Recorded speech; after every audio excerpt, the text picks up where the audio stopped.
when they colonize a part of the world, they do not leave, they do not decolonize until and unless they have put in place institutions which will ensure that that society will continue to be ruled by them by proxy, and in the process they seek to transform the rest of mankind into carbon copies of themselves. This never happened before in history.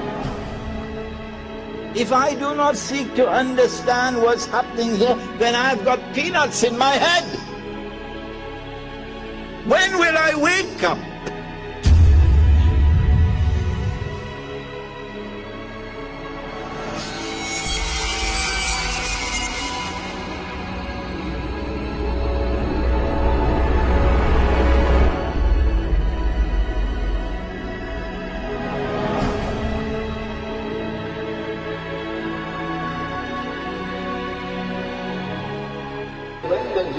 Released into the world, he would live on earth for 40 days. One day like a year, one day like a month, one day like a week, and the rest of his days like your days. The analysis conducted in this book is such that it argues that when Dajjal was in a day which is like a year, Britain was his headquarters. And when Dajjal moved to a day which is like a month, the United States of America became his headquarters.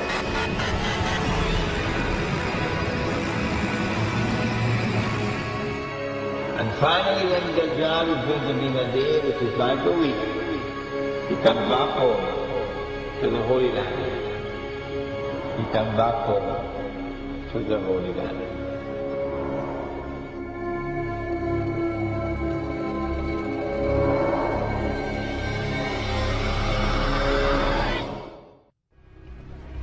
Many people today, when they find themselves frustrated by the inability of science to answer some of the deepest questions of our time, are looking to the past.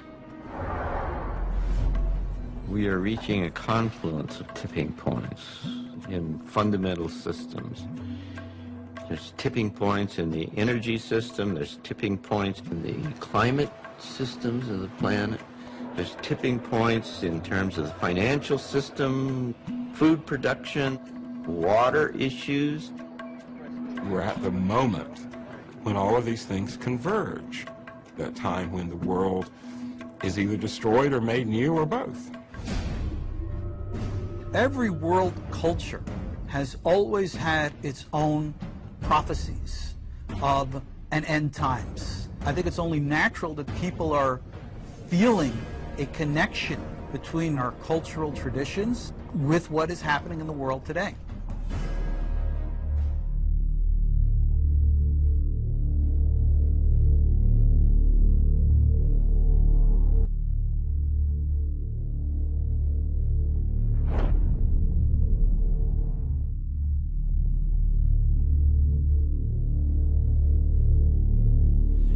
How do you deal with religious symbolism, particularly in the context of the end times, of the end times, of the end times, of the end times?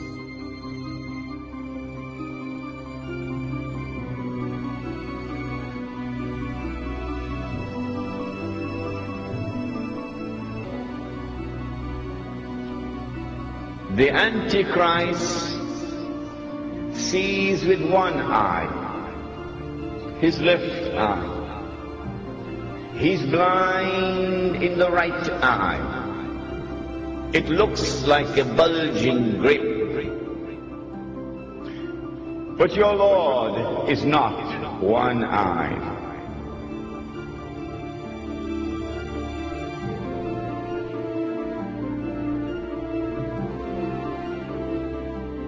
Between his eyes, on his forehead, is written the word kafir, disbeliever. And every mu'min will be able to read it. A mu'min is the one who has accepted the religion, the true religion, but has not only accepted it with the lips, but the truth has entered into the heart. The one who has faith is a mu'min. And so every mu'min will be able to read and recognize this believer. Whether that mu'min is literate or illiterate.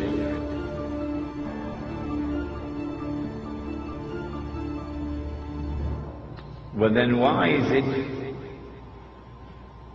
that the one who is a disbeliever cannot read?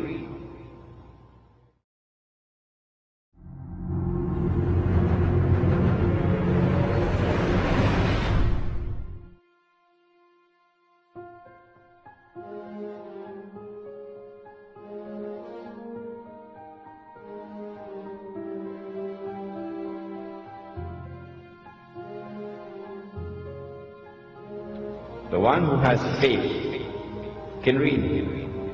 The one who has no faith cannot read. So maybe we should send him to the eye specialist to have his eyes examined. Why can't you read?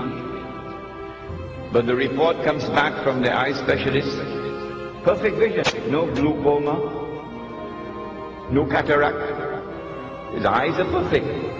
Well, then why can't he read? Even though his eyes are perfect. And why is it that the one who has faith can read and recognize kafir, disbeliever? Maybe that the one who has faith is not reading with these eyes. Do we have any other eyes beside these eyes? Do we have any other ears beside these ears? Do we have any other means of acquiring knowledge other than through sense perception and rationality?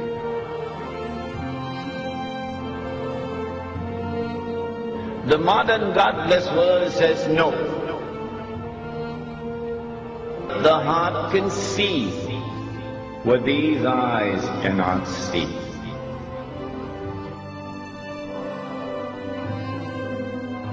And so now it is plain and clear that when the one who has faith is seeing, he's seeing with more than these eyes.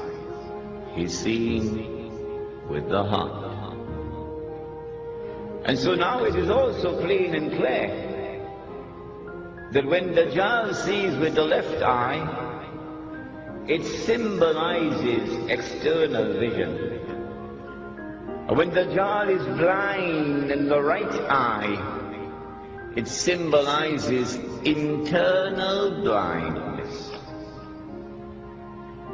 With this introduction, we understand now that when we're dealing with the subject of the Antichrist, there is a lot of symbolism involved in it. Religious symbolism, which needs to be interpreted.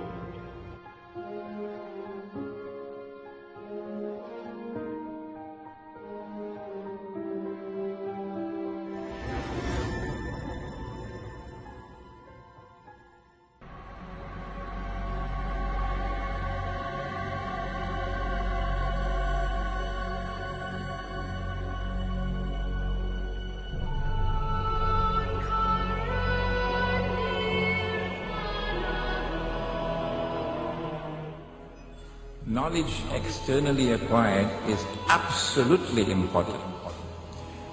A very keen observation of events unfolding in politics, in economics, in monetary economics, the irreversible meltdown of the US dollar that we've been anticipating for years now.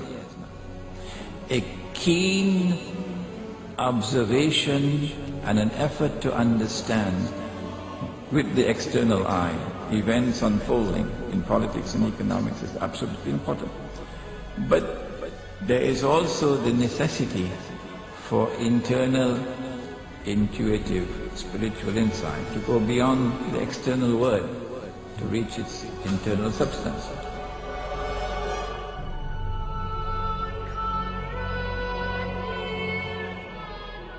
That you cannot understand the world today unless and until you recognize that appearance and reality on all things connected with the Antichrist are opposite to each other. And unless and until you see with the internal eye in addition to the external sight, you will be deceived and misguided. You will not be able to understand and interpret the world today.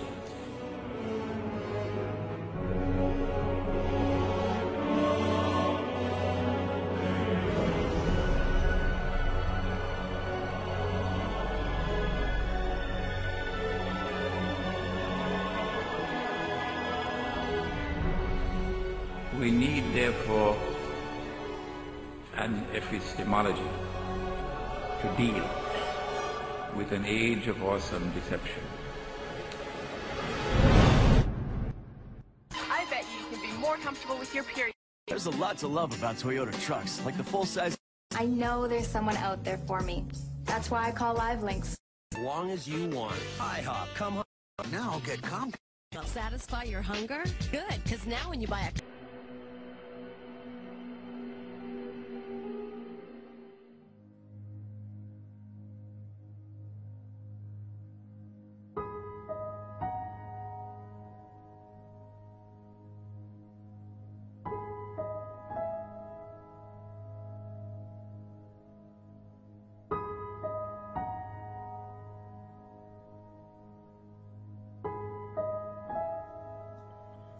As we witness the world evolve, is the individual in effect devolving? With each passing moment, our lives are moving on a faster rate, rushing. But do we ever pause and reflect, ponder, question?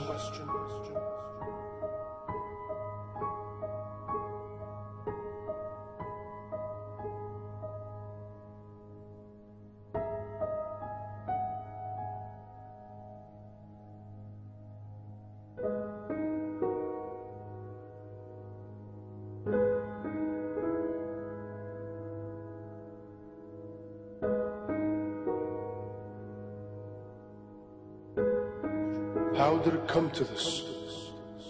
A world run through systems, a mechanical labyrinth, built as a prison where the bars are invisible. It exploits our insecurities, enriches itself on our ignorance, suppresses our ambitions. Have our goals been diverted from achieving the infinite to supplicating for the temporary? Have we lost sense of ourselves? Is the thing we are chasing real or illusion? In Arabic, the term for Antichrist is the Jad, the great deceiver, the great deceiver.